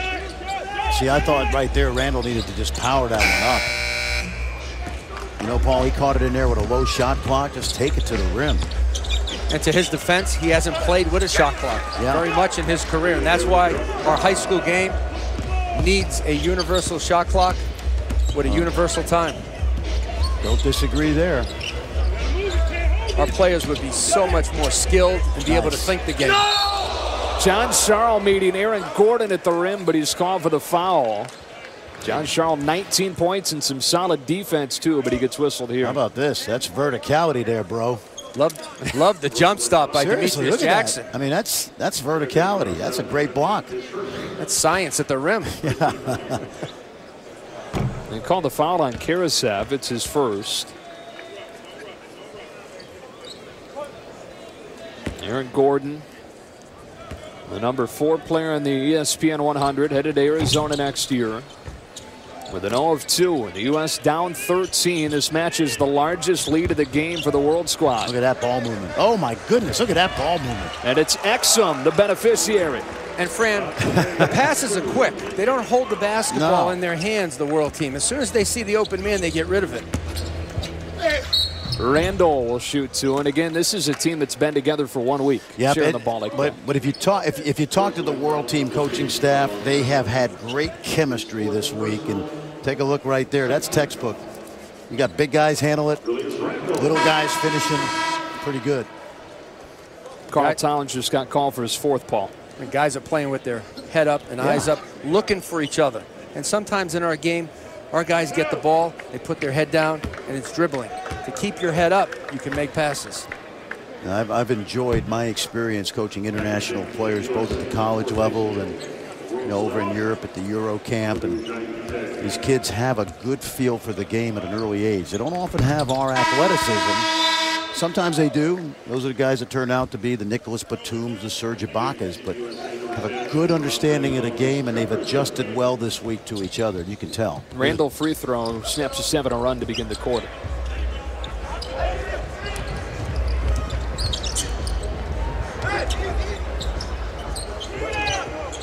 Another good pass. John Charles leading all scores with 21. Good touch pass by Karasev. His dad was a terrific point guard for the Russian national team. Now is his coach. And triumph. Demetrius Jackson got the defender off his feet and will shoot 2 free throws. Notre Dame commit, number 21 player in the ESPN 100.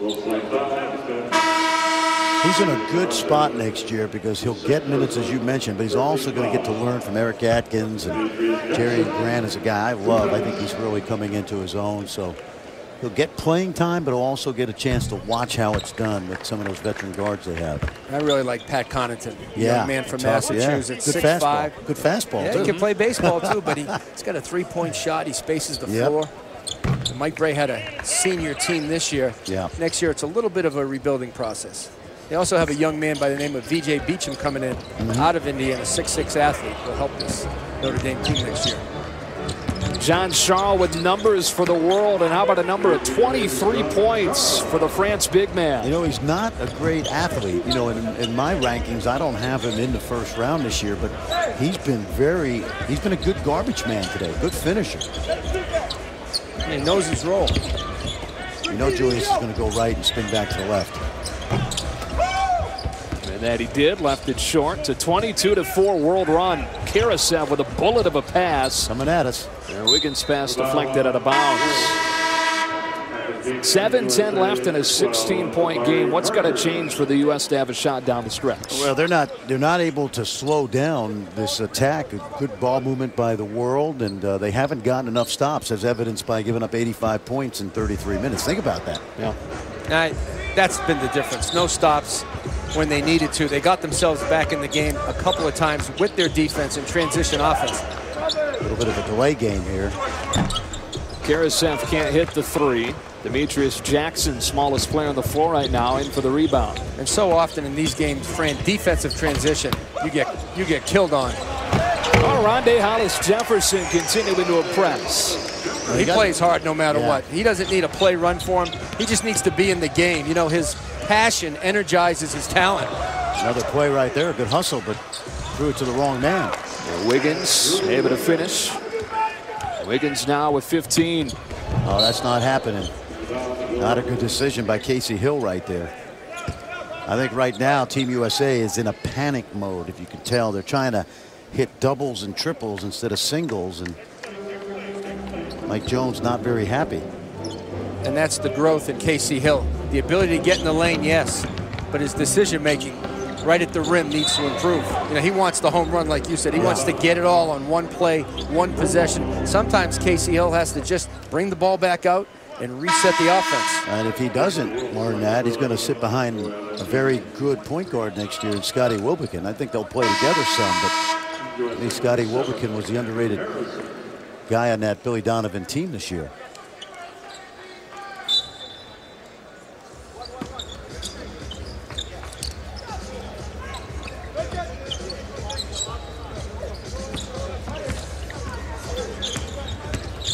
Oh, Jefferson's been a nuisance to Wiggins a little bit.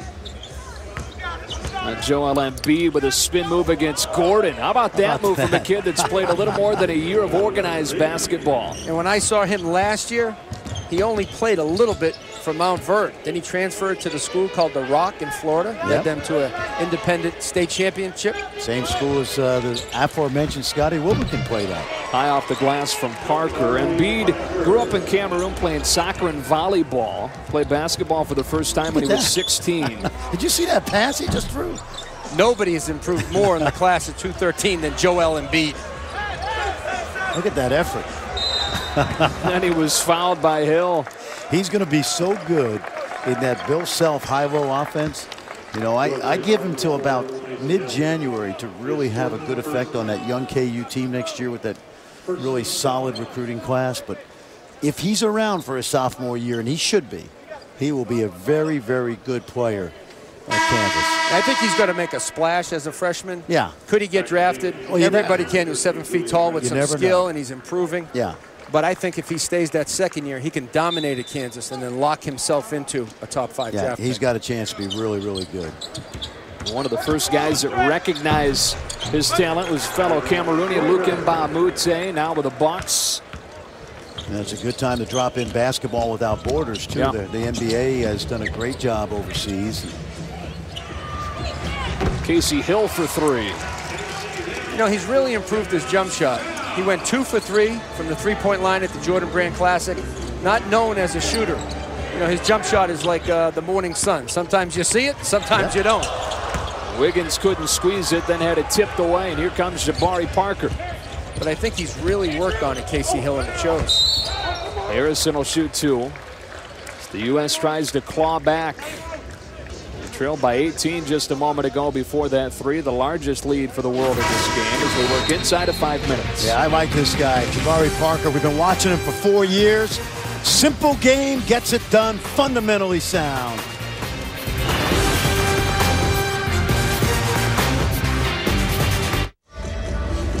Well, the world just a moment ago had an 18-point lead. It was its largest of the game. It's still 15 with inside of 5 minutes. The U.S. trying to battle back in an event they're 11-4 in its 15-year history. With Fran Fraschilla and Paul Biancardi, I'm Joe Davis. Welcome back here to Portland. Jabari Parker with a nice little flurry here. What is it that makes him as good as he is, Paul? He demonstrates the ability to score the ball in different spots of the floor. You know, he has a three-point game, a middle game, and a paint game. This kid is a competitive player. He's been taught and he's used the fundamentals, Fran, at an early age. And he doesn't take anything for granted on the court. And when his team walks off the court, it usually wins. And that's what makes him special. Yeah, I love the fact that his dad was a tremendous player, an NBA first-round pick, great family, great character kid. You mentioned those 4 straight state championships. Not easy to do in the state of Illinois. And remember, he also, as we've talked about a number of times today, a lot of international experience wearing that USA jersey. And I think we'll see him in the future as he goes on into college and then the NBA. And at Duke, you know, he can play the small forward, the power forward. You put him in a pick and pop. He can have the ball or he can set the screen, play a high-low game. I mean, Coach K can move him around and he'll be productive. You talk about all the skills on the floor, and then you've got Rob Smith, his head coach, who told us earlier this year, Paul, that even with all that, you got rid of what he did on the floor, people would still really love him because of how good of a kid he is. He's a great kid. You know what he is? Jabari Parker is a great teammate. And Fran, we don't talk about that enough when we talk about the players. We talk about their skills and athletic ability. Jabari Parker is a great teammate. Guys want to be on his team. And let's be honest now. The biggest challenge John Calipari is going to have at Kentucky next year is not the fact that he's got this great talent. It's going to be getting them to play together. Likely he will, because he's done it before. Yeah, he's a master at fostering chemistry, but he's got to teach cohesiveness. He has to make sure his Kentucky Wildcats like each other. Demetrius Jackson on the run out, lays it in. U.S. has it back to a dozen, and a timeout taken by Roy Rana. Well, here's that quickness. We talked about Demetrius Jackson, young man, as we mentioned, from northern Indiana, right in the shadows of the Golden Dome. Mentioned John Gross in Illinois, almost stole him, almost got him to Champaign, broke their hearts. As soon as Gross got the job, baby, he knew where he was going. Former assistant at Ohio State, he had the recruiting landscape mapped out. One that could not get away for Mike Bray in that Irish program. Now, Mike Bray doesn't press a lot, but for Demetrius Jackson, he put on the full court press. You know, he played a fast-paced game to get him. Right now this is the time where Mike Jones, this next minute or so is going to determine the outcome of this game, obviously. But the one thing about the world we've seen is they move the ball well. Haven't really been rattled very much by any kind of full court pressure. They led by 18 just a couple of minutes ago. The U.S. has it down to 12 with 4:10 left to go. The U.S. has never lost back-to-back Nike Hoop Summits. They lost by 9 to the World Squad, also led by Andrew Wiggins last year. And this year in a game with, as Chad Ford, ESPN's NBA insider, says, 8 or 9 2014 lottery picks on the floor. Chad talks to every team in the league every day, gives you a really good pulse of who's going where. We'll be together at the NBA Combine in Chicago and start breaking down the draft. And Chad's sources, if you will, very, very good around the league. And he's dialed into the NBA game, the NBA draft. He really is. He's great at projection of where these guys are going to go and if they're going to go. And he gets the scoop for us. Well, at ESPN. he does, because teams trust him, and he does talk to, he talks to guys that are going to make the decisions. Here's that full court pressure again, guys. And again with a 24-second shot clock, an added advantage for a team trying to come from behind.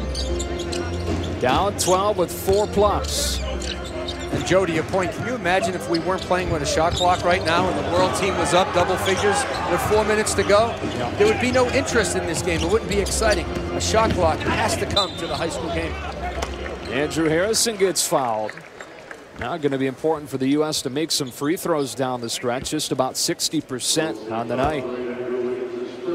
With the opportunity to go in the foul line, Fran, you stop the clock, you make your free throws, you set up your pressure. What the USA team doesn't want to do now is just turn around and commit foolish fouls. You know, exactly. D up for 24 seconds, see if you can get an old-fashioned stop.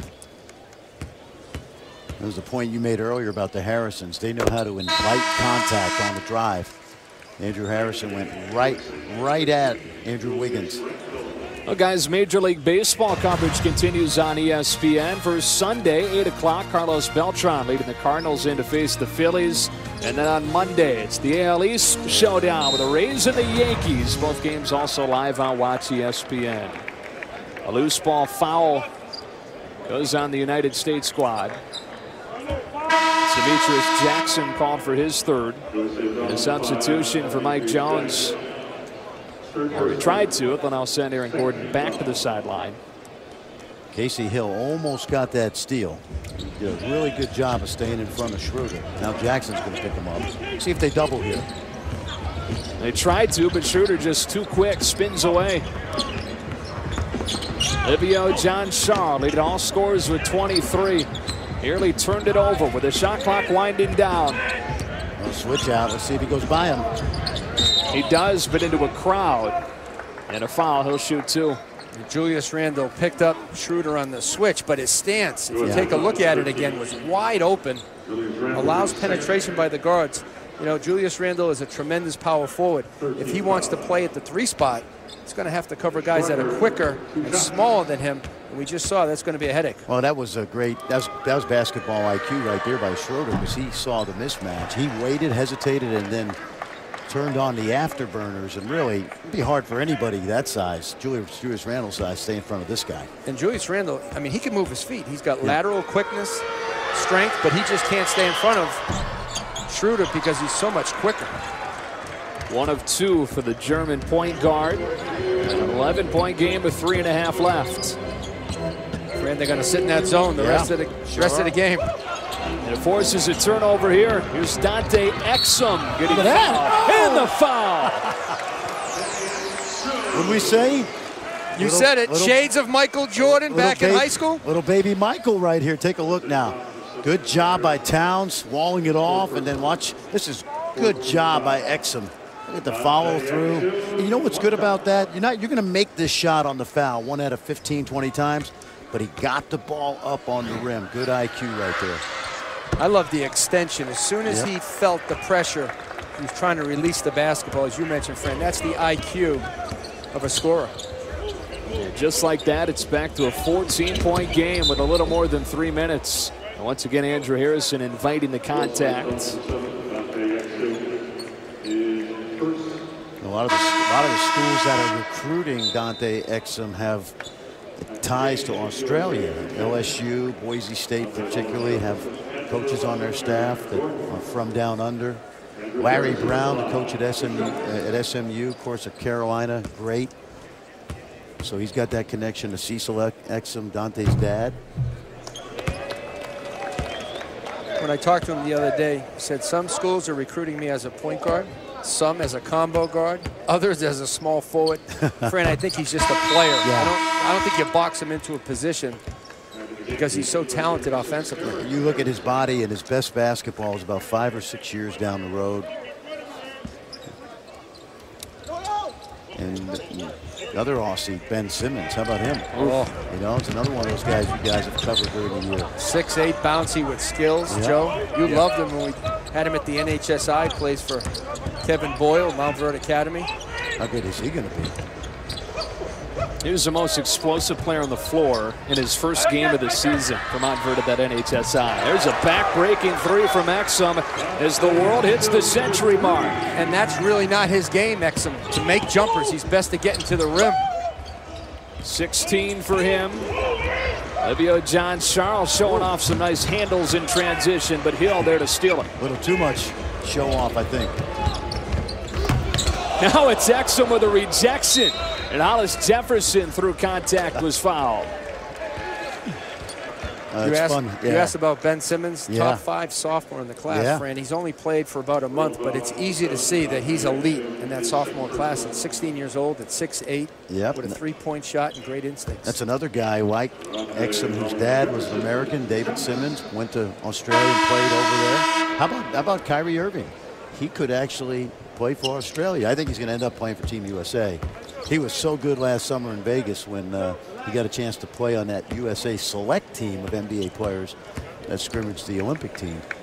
But Kyrie, you know, Dredrick Irving was, you know. I coached him when I was an assistant at Boston University. I was going to show my age right there. I had a chance to coach Kyrie Irving's dad, Dredrick Irving. Yep. He had a few inches on Kyrie, but that's about it. After that, it stops. Yep. No, they're going to try to press here, but this has been a team right now. You've got some good ball handlers on the floor, and Schroeder, Karasev, Wiggins knows what to do with the ball when he gets it. And I've been impressed with USA in terms of making comebacks in this game. Yeah. But more impressive with the world team of answering those comebacks with their own little spurts. Well, I've said this before. Now, you know, Exum and Wiggins, Towns are high school guys, but Karasev and Schroeder, they play against men every night. Play against former NBA players, really big European players. And they've showed it today. Livio Saint-Jean as well. Karasev doesn't impress you physically as 19 years old, but his mind and his skills are off the charts. I don't think he's played particularly well today. You know, I think I almost feel like he's gone through the motions a little bit. Does a poor showing on Saturday negate what he's done during the week? Not necessarily. People know his age. They know what he's doing in Russia. And you know what? He may just want to come over here and have fun and fit in. I'm thinking he wanted more. Maybe. No, Yeah. you're right. He's, no question. But he has not played his best today. Andrew Harrison lines one up. Jabari Parker, great length, and stuffs it down. He's going to play to the final buzzer. Parker. He's going to try to figure out a way in these last 2 minutes to get his team back in the game. Oh, good hands. There he is, Paul. Look out. That's what I'm talking about with Carousel. He's cool breezing it. Jabari Parker's playing with maximum intensity. Jabari Parker's playing Chicago Public League style right now. He's getting after it. So the U.S. not quitting, down 11 with 1:55 left to go in Portland. ESPN's exclusive presentation of the Nike Hoop Summit is brought to you by Nike, engineered for world-class athletes. 189 right now. World is in front, trying to make it back-to-back wins for the first time at the Nike Hoop Summit. 84-75 winners last year, and the lowest scoring Nike Hoop Summit game of all time. Andrew Wiggins led the way for the World squad with 20, as Shabazz Muhammad scored an event record 35 in the loss for the U.S.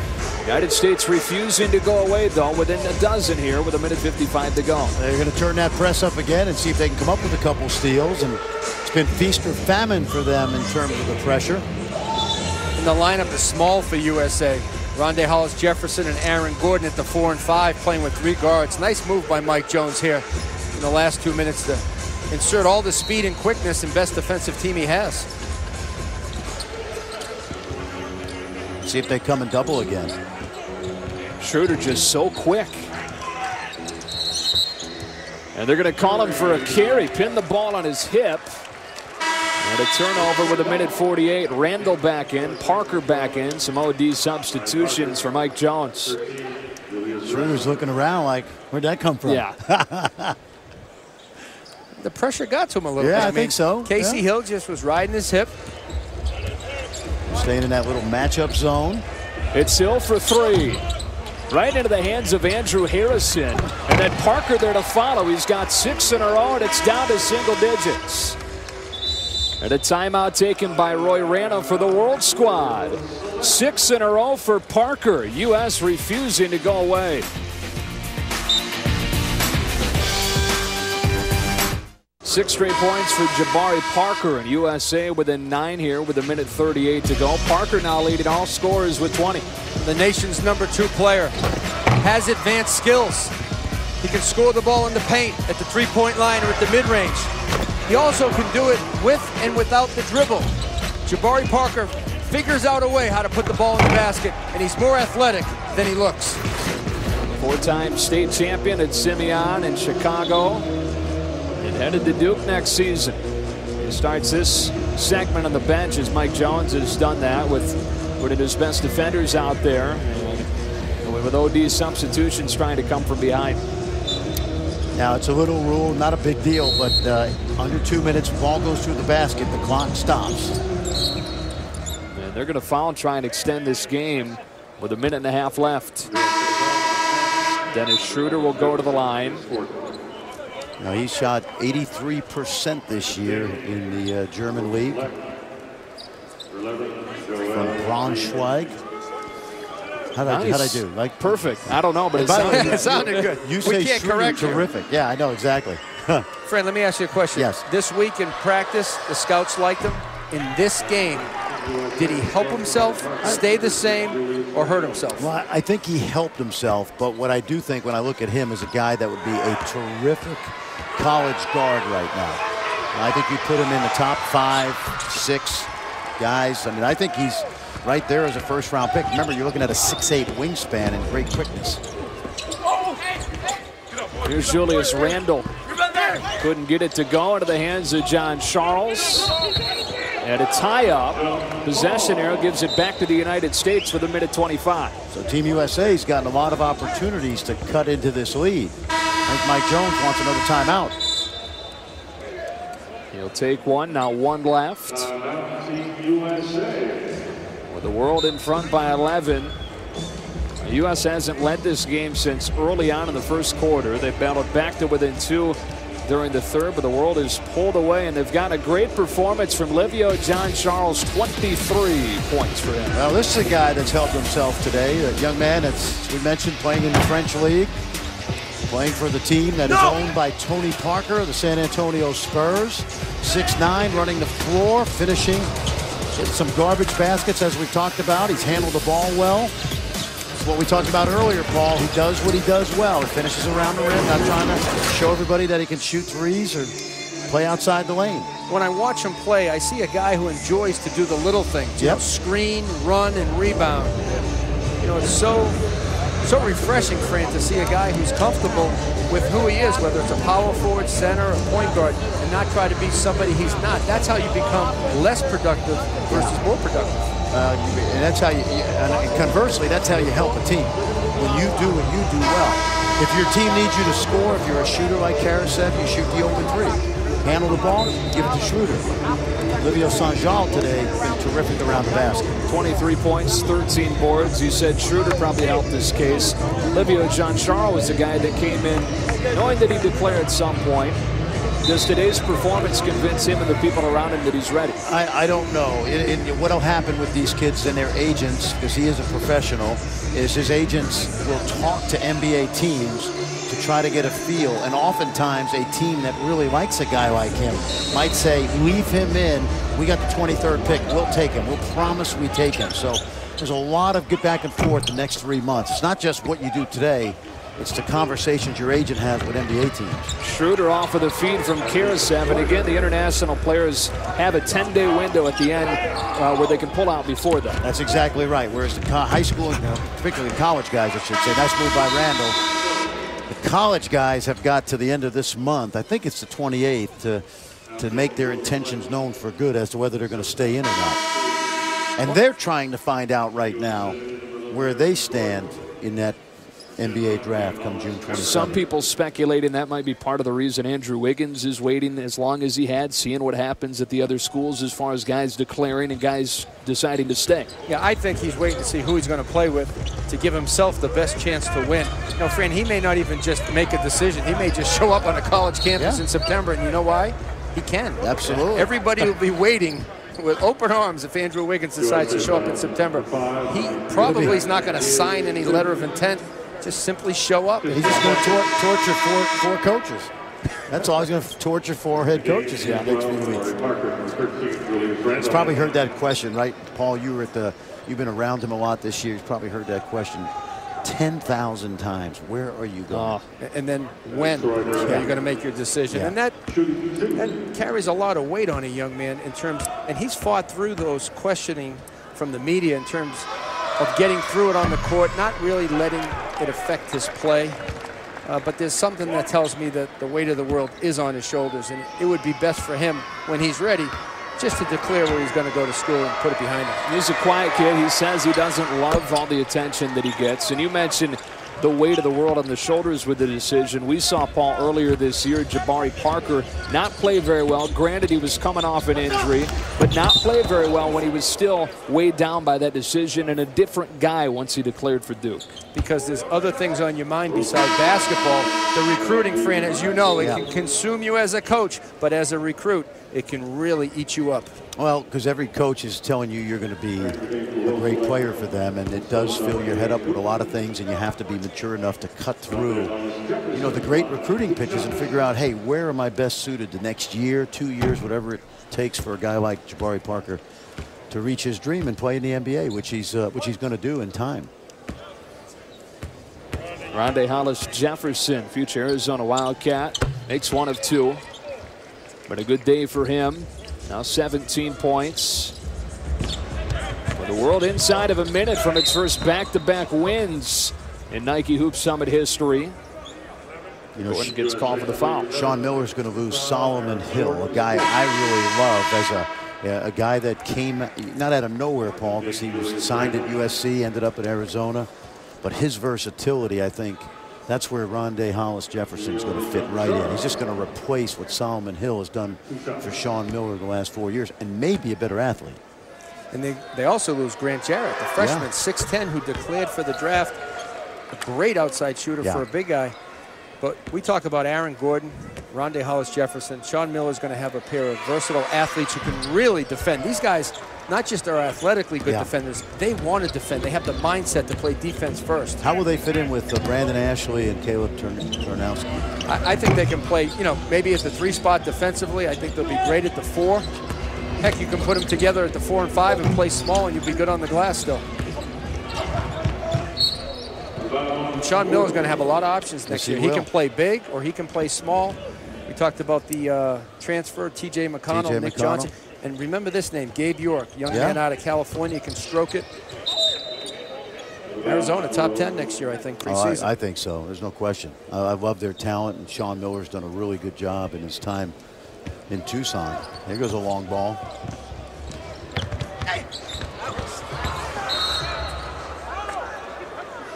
I think Hollis-Jefferson wasn't sure, should I foul him or let him go? But I know not to intentionally foul him. Casey Hill with a floater. And Jabari Parker stuffs it down. He can do that with the international rules. Absolutely. Ball's on the rim or above the cylinder. You can touch that ball, and good play by Jabari Parker. Schroeder lobbing for Embiid, but a foul on Hollis-Jefferson will be his 5th.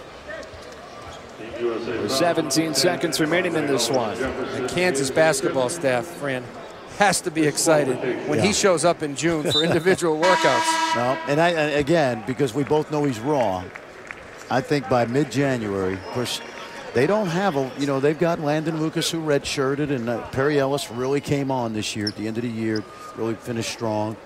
But he's going to get an opportunity to get on the court early because that's not their strength next year, size up front. That guard play with Selden and Connor Frankamp and Brandon Green going to be pretty good. This guy here was the surprise to the Jordan Brand Classic. You know, last year was Otto Porter. Yeah. People heard the name, but never really saw him play until the Jordan Brand Classic. A couple years ago, right? 2 years ago. Right, and the same thing with Embiid. You know, the name was out there. And then as soon as the scouts saw him in practice. Yeah. Well, he's 7 feet, 6'11", whatever. He looks like he's 7 feet. And you watch the shooting touch, isn't bad, right? Hit the left-hand jump hook earlier, Joe. Good thing he signed already, too. I mean, if you're Bill Self, that's great evaluation and getting it done early. There's Julius Randle. But a pretty good day for him. He's got 19 now. But the world is going to win for the 2nd year in a row. First time they've done that. As Casey Hill gets called for the foul here with 6 seconds. Now this was, you talked to both coaching staffs this week. This game was very important. You know, we talked to the world staff and they would say, hey, how'd Team USA look? We talked to the USA staff and they said, hey, how'd the world team look? So they were very, very curious about what they were going to go up against, and it's been very competitive. I am not surprised that the world is winning because they've got some experience on the floor, and also they had the week together. But it's been impressive. The one stat that surprises me, though, is the world team has over 20 offensive rebounds. I thought the USA team might have done a better job on the defensive glass in terms of just blocking out, finding a guy, and not letting them get to the glass. But we're looking at guys 7 feet tall, Karl Towns. Right? Exactly, Joel Embiid, 7'1". Jaeta is 6'11". John Chal. Yep, 6'9", 6'10", whatever they... And he's got 11 rebounds. Yeah. 7 offensive. Yeah, the world had 3 players 6'11" or taller. The U.S. didn't have any. And so for the first time, back-to-back wins in the Nike Hoop Summit for the World Squad. X Games from Brazil is coming up next on ESPN2. 112-98 the final score. For Fran and Paul and the rest of our crew, my name's Joe saying good night from Portland.